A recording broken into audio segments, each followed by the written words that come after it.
Hello बच्चों, आज हम पढ़ेंगे क्लास 12th का चैप्टर 4, नेम है डिटर्मिनेंट।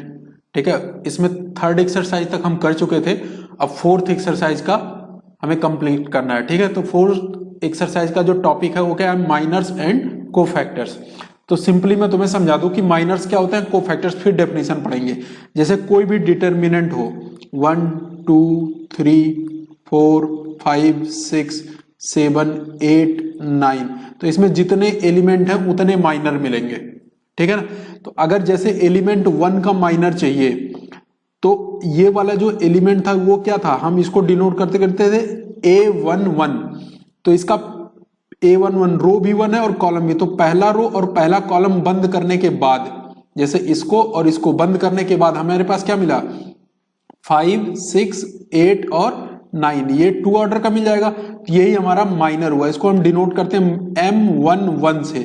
ठीक है, इसकी वैल्यू क्या आ जाएगी वो निकालो, M11 इक्वल टू 5 9 जा 45 और 6 8 जा 48, तो ये कितना आ गया, माइनस का 3। तो ये हमारा माइनर निकालने का तरीका हो गया 3x3 के लिए। अगर ये 2x2 में होता तो जिस एलिमेंट का निकालना होता उसके सामने का कॉलम और रो बंद कर देते, तो जो एलिमेंट बन जाता वही हमारा माइनर हो जाता।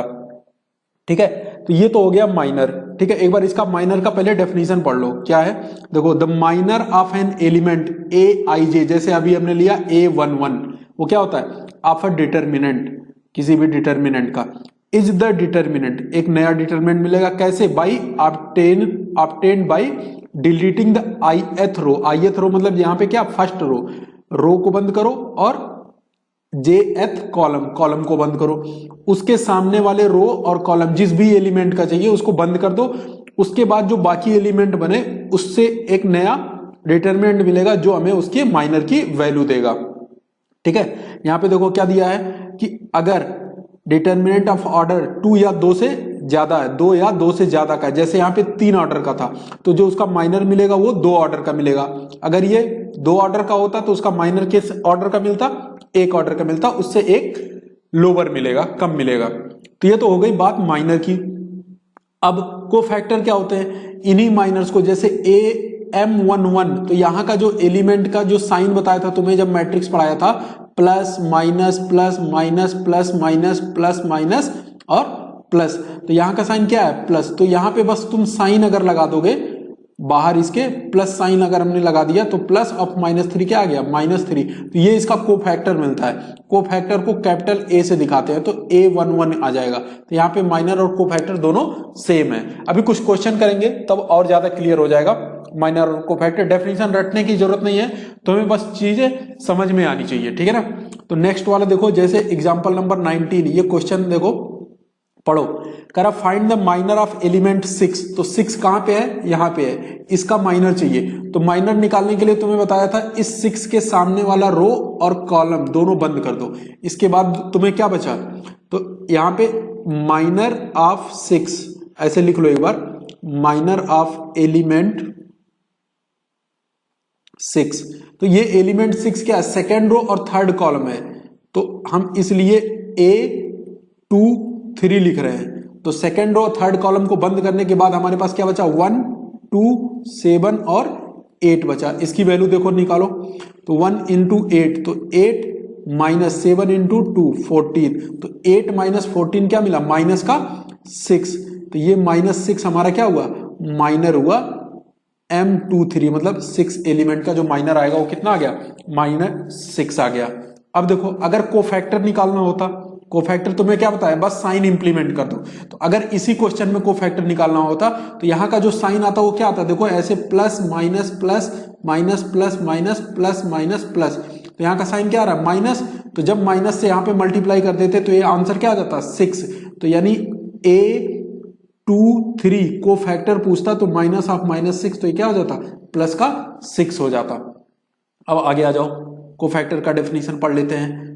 Cofactor of an element Aij का जो कोफैक्टर होगा वो कैपिटल Aij से डिनोट होगा, जैसे अभी A23 से डिनोट किया। तो वो कैसे निकालते हैं, -1 का पावर i प्लस j और यहाँ पे Mij, जैसे अभी ऊपर वाले में हमने 2 3 वाला निकाला था, सेकेंड रो और थर्ड कॉलम, तो -1 का पावर 2 प्लस 3 और M23, तो यहाँ पे क्या मिलता है -1 का पावर 5 और M23 की वैल्यू क्या आई थी -6, तो -1 का पावर ऑड है तो माइनस इंटू -6 तो +6 आया ना, जैसे अभी बताया था तुम्हें। साइन इंप्लीमेंट करते ही वो कोफैक्टर मिल जाएगा, जब हम माइनर में साइन लगा देते हैं तो वो कोफैक्टर मिल जाता है।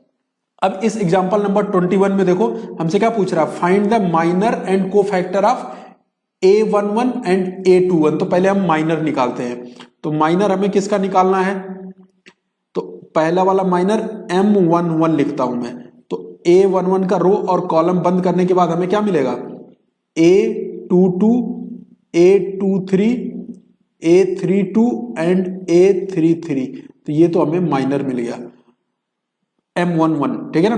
अभी A21 का भी माइनर चाहिए, तो M21, तो सेकेंड रो और फर्स्ट कॉलम, तो सेकेंड रो और फर्स्ट कॉलम का ये वाला एलिमेंट है, तो इसके सामने का रो और इसके सामने का कॉलम ये दोनों बंद कर दो। तो जब ये दोनों बंद कर देंगे तो क्या मिलेगा हमें, A12, A13, A32 और A33, तो ये मिल गया हमें माइनर।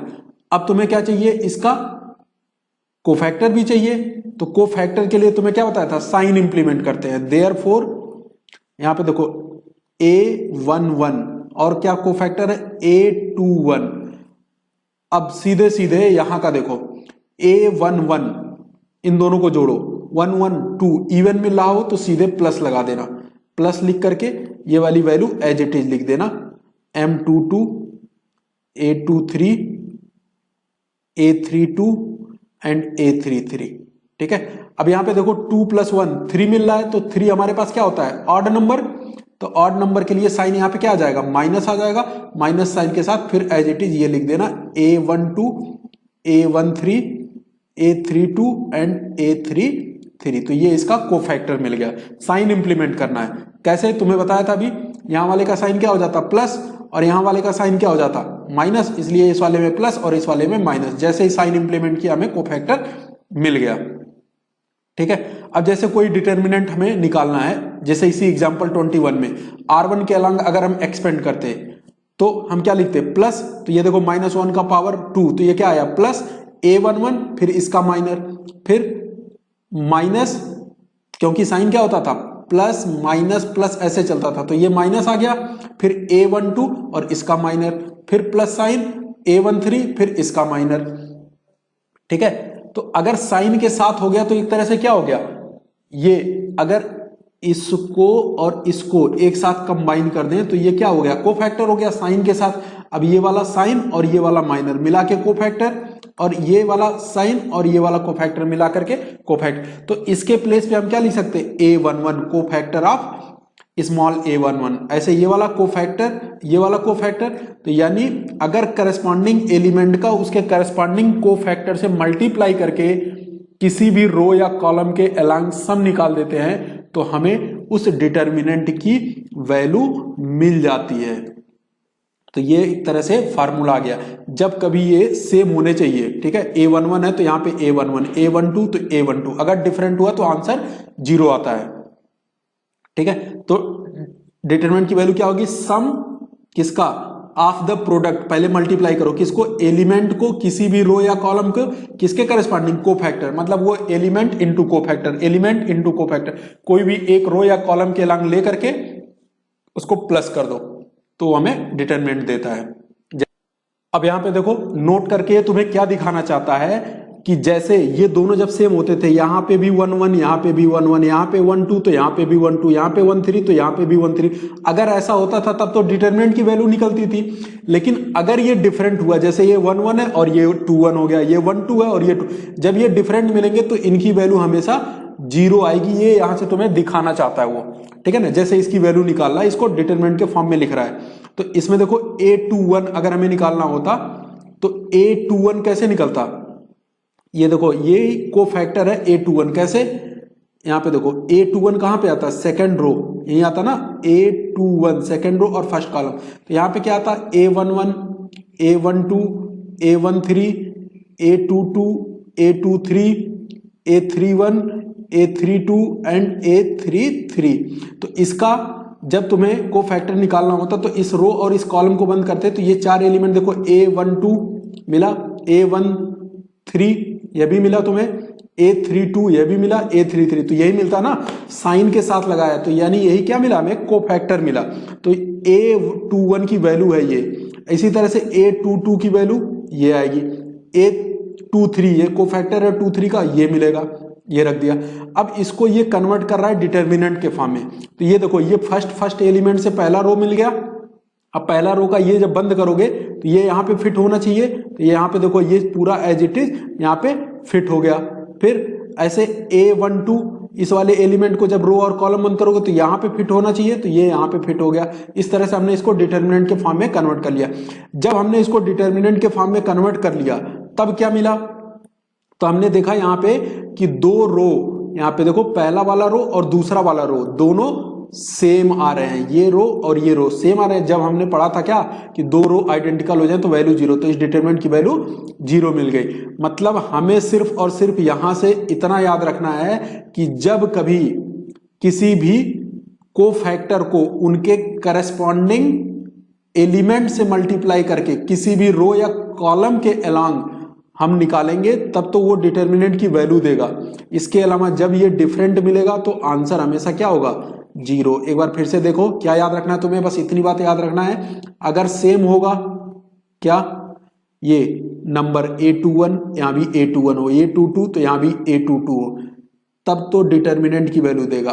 अगर डिफरेंट हुआ तो आंसर जीरो आएगा।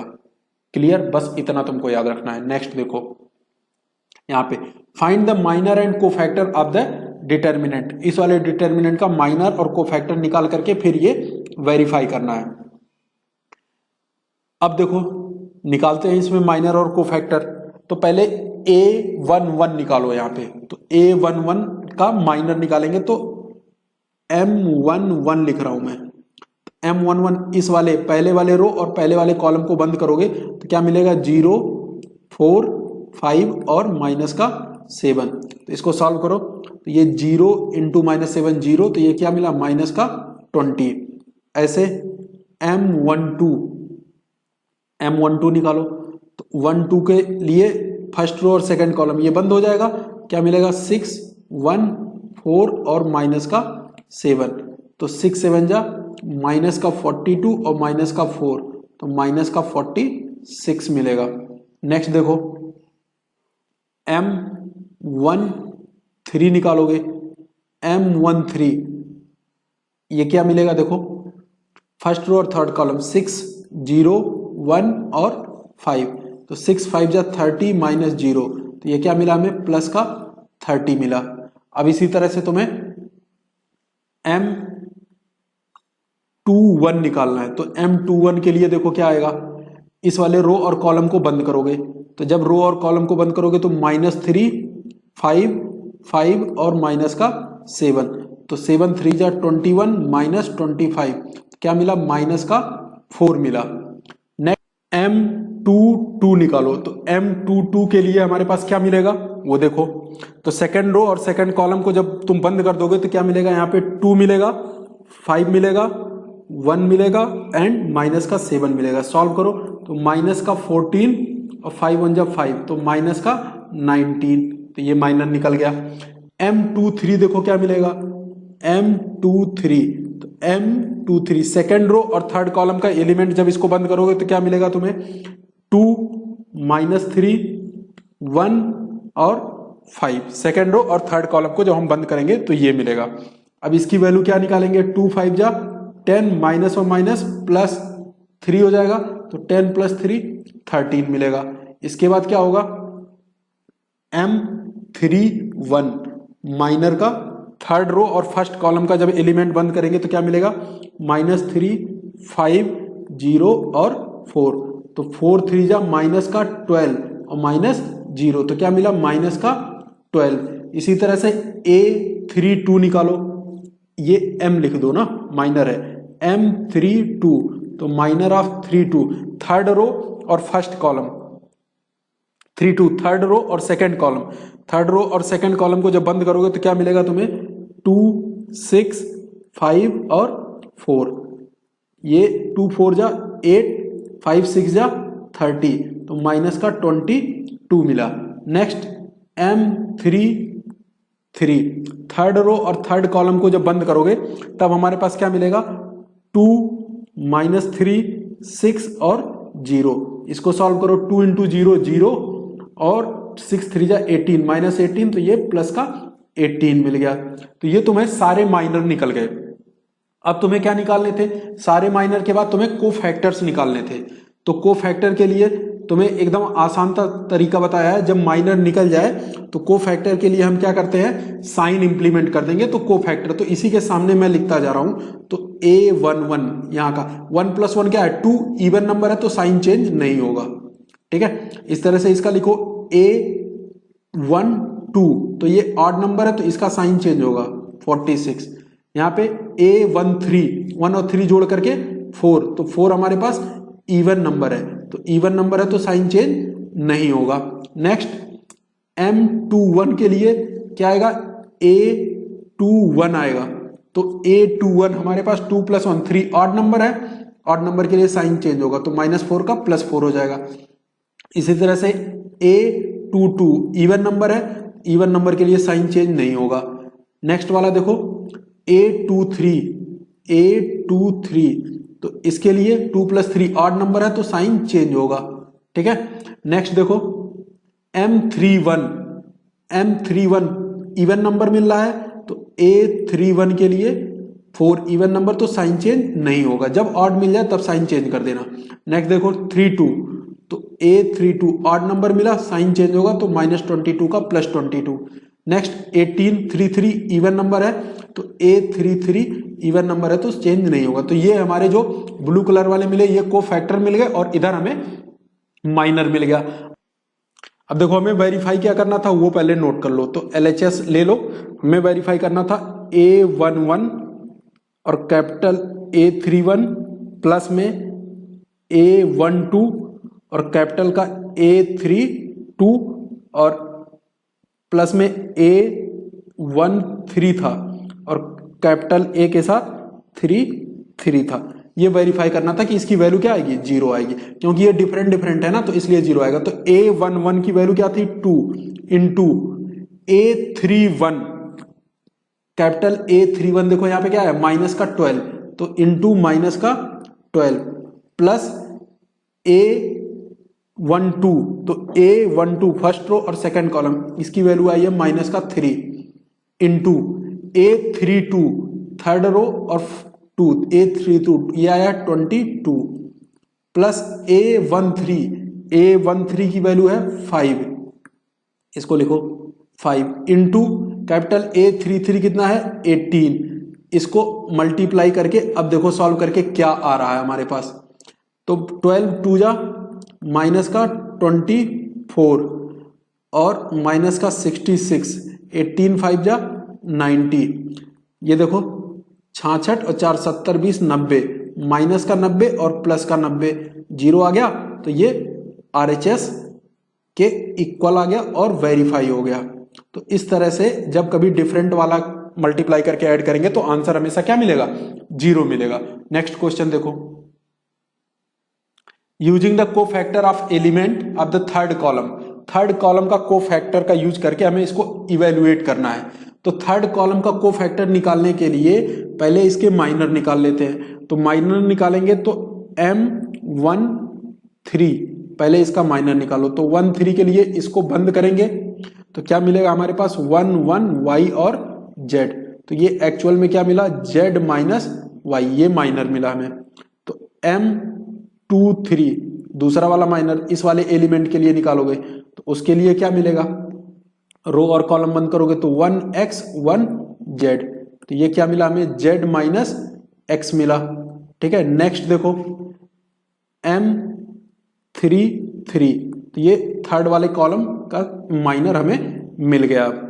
तो इसको बंद करोगे तो 1x और 1y मिलेगा तुम्हें, तो इसको y - x लिख सकते हैं हम, तो ये तो माइनर मिल गया। अब इसी के करस्पॉन्डिंग तुम्हें कोफैक्टर लिखना भी सिखा दिया तुम्हें, तो कोफैक्टर लिखोगे तो A13 1 और 3 इवन नंबर हो गया, 4 ऐड करके तो साइन चेंज नहीं होगा, z - y रहने दो। A23 ऑड नंबर हो गया 5, तो साइन चेंज हो जाएगा, तो साइन चेंज मतलब x माइनस जेड हो गया। नेक्स्ट देखो 3 तो A33 3 + 3 6 इवन होता है, तो साइन चेंज नहीं होगा, y माइनस एक्स। इतनी बात क्लियर हो गई। अब तुम्हें क्या पूछ रहा है, इवेल्युएट करो इस डिटर्मिनेंट की वैल्यू। तो हमें पता है डिटर्मिनेंट हम कैसे निकालते हैं, तो डिटर्मिनेंट की वैल्यू जब करस्पॉन्डिंग वाले से मल्टीप्लाई कर रहे हो, तो A13 किससे मल्टीप्लाई हो, कैपिटल A13 से। A23 ये दोनों सेम होने चाहिए, डिटर्मिनेंट के जो एलिमेंट है उसका और कोफैक्टर का, ये जो सफिक्स दिख रहा है तुम्हें, तो A33 मल्टीप्लाइड बाई A33। अब तुम वैल्यू रख दो, तो वैल्यू रखने के लिए A13 फर्स्ट रो और third column, small A13 Y Z, value रखो यहाँ पे वाई जेड, और इसके साथ A13 क्या आया है वो देखो जेड माइनस वाई, तो Z minus Y, plus A23 second row third column Z X मिल रहा है, जेड एक्स के साथ A23 हमारे पास क्या मिला है, एक्स माइनस जेड मिला, प्लस A33 ये देखो एक्स वाई है, तो एक्स वाई हो गया, और A33 कैपिटल वाला क्या मिला, वाई माइनस एक्स मिला। अब यहां से ध्यान से समझना, ठीक है, सिंप्लीफाई करना है, तो पहले इसको मल्टीप्लाई कर लो। तो जब मल्टीप्लाई करोगे तो z square y minus y square z मिलेगा। समझ में आ रहा है ना, देखो इसको मल्टीप्लाई करो जेड स्क्वायर और यहाँ पे वाई स्क्वायर। अब इसको मल्टीप्लाई करोगे तो z x square minus Z square x, plus x y square और माइनस एक्स स्क्वायर वाई। तो सबसे पहले हाईएस्ट ऑर्डर वाला एक्स स्क्वायर है इसमें, या वाई स्क्वायर है, या फिर जेड स्क्वायर है, कोई भी एक लिखो हाईएस्ट ऑर्डर वाला। मान लो हमने लिखा एक्स स्क्वायर वाला, तो पहले सारे एक्स स्क्वायर वाले टर्म देखो कहां कहां पे हैं। तो एक्स स्क्वायर वाले दो टर्म, एक यहां पे है और एक यहां पे है, इन दोनों को लिखो। तो ये क्या मिला, z x square minus x square y, x square वाला हो गया। अब एक्स वाला लिखो, एक्स वाला टर्म देखो कहां कहां पे है, एक ये वाला टर्म है एक्स का और एक ये वाला टर्म है, तो इन दोनों को पहले लिखो। तो x y square minus Z square x. अब विदाउट एक्स वाला देखो, विदाउट एक्स वाले में एक यहां पे टर्म दिख रहा है तुमको जेड स्क्वायर वाई, ठीक है, और y square z minus y square z, ये अरेंज कर लिया हमने। पहले एक्स स्क्वायर वाला लिखा, फिर एक्स वाला लिखा, फिर विदाउट एक्स वाला लिखा। इतना समझ में आ गया। इसी तरह से तुम ऐसा भी कर सकते थे, पहले वाई स्क्वायर वाला लिखो, फिर वाई वाला, फिर विदाउट वाई वाला, या फिर एक ऑप्शन और था, पहले जेड स्क्वायर वाला, फिर जेड वाला, फिर विदाउट जेड। ये तरीका होता अरेंज करने का, तो हमें फैक्टर आसानी से मिल जाते हैं। अब इन दोनों में से देखो कुछ कॉमन आ रहा होगा, जैसे कि एक्स स्क्वायर कॉमन आया, तो क्या मिला, जेड माइनस वाई। इन दोनों में से देखो भी कुछ कॉमन आ रहा होगा, तो यहां पे x कॉमन आ रहा है, तो x कॉमन आया तो क्या बचा, Y square minus Z square. इन दोनों में से भी देखो y और z दोनों कॉमन आ गए, तो z माइनस वाई बच रहा है, क्योंकि इसमें एक z ज्यादा है और इसमें एक y ज्यादा है। अब देखो हर जगह, तीनों जगह पे y माइनस जेड कॉमन आने लगा होगा, तो y माइनस जेड तुम निकाल लो। तो y माइनस जेड अगर तुम निकालोगे तो यहाँ पे माइनस का एक्स स्क्वायर बचेगा, और यहां से y माइनस जेड निकालोगे तो x के साथ y प्लस जेड बचा होगा, a माइनस बी और a प्लस बी से ओपन करके, और यहाँ पे y जेड, और हमने क्या निकाला y माइनस जेड, तो माइनस का ये बचेगा y जेड माइनस का। इतनी चीज क्लियर हो गई। अब देखो y माइनस जेड तो ऐसे ही रहने दो, इसमें फिर से वही अरेंज, पहले क्या एक्स स्क्वायर वाले, तो minus x square plus x y plus z x और माइनस वाई जेड, तो यहां ऑलरेडी लगा हुआ है, पहले एक्स स्क्वायर फिर एक्स वाला और फिर विदाउट एक्स वाला। अब दो दो का ऐसे पेयर बनाओ और कॉमन लो, तो वाई माइनस जेड, यहां पे एक्स कॉमन लेकर के हम क्या लिख सकते हैं, माइनस एक्स और प्लस का वाई, ठीक है, और इन दोनों में से जेड कॉमन लेकर के एक्स माइनस वाई लिख सकते हैं। अब तुम एक्स माइनस वाई पूरे में से कॉमन ले लो इसमें, तो वाई माइनस जेड, और इसमें से कॉमन हमने ले लिया x माइनस वाई। तो जब x माइनस वाई निकालोगे तो यहां माइनस का x और इधर प्लस का z बचेगा, इसको हम क्या लिख सकते हैं, z माइनस एक्स। अब ये क्या मिला हमें, y minus z x minus y और z माइनस एक्स, या यूं कहें हम इसको अरेंज करके अगर लिखें तो x minus y, y minus z and z minus x. तो ये इसका सिंप्लीफाइड आंसर होगा। कर लोगे? नेक्स्ट क्वेश्चन देखो, फिफ्थ, ये डिटर्मिनेंट दिया हुआ है, capital A I J cofactor है इसका, तो इसमें पूछ रहा है इस डिटर्मिनेंट की वैल्यू क्या होगी। तो मैं बताया था सेम सेम होने चाहिए, तो इसमें पहले चेक करो a11 a11 a12 a21, तो ये दोनों अलग अलग हो गए, तो ये नहीं हो सकता। Next a11 a11 a21 a21, ये सेम है, तो ये वाला आंसर होगा। बाकी सब में देखो डिफरेंट होंगे, ये भी डिफरेंट है, ये भी डिफरेंट है, तो इन सब की वैल्यू 0 आ जाती थी। तो सिर्फ ये वाला जो ऑप्शन होगा यही डिटर्मिनेंट की वैल्यू देगा। कर लोगे? क्वेश्चन नंबर 5, ठीक।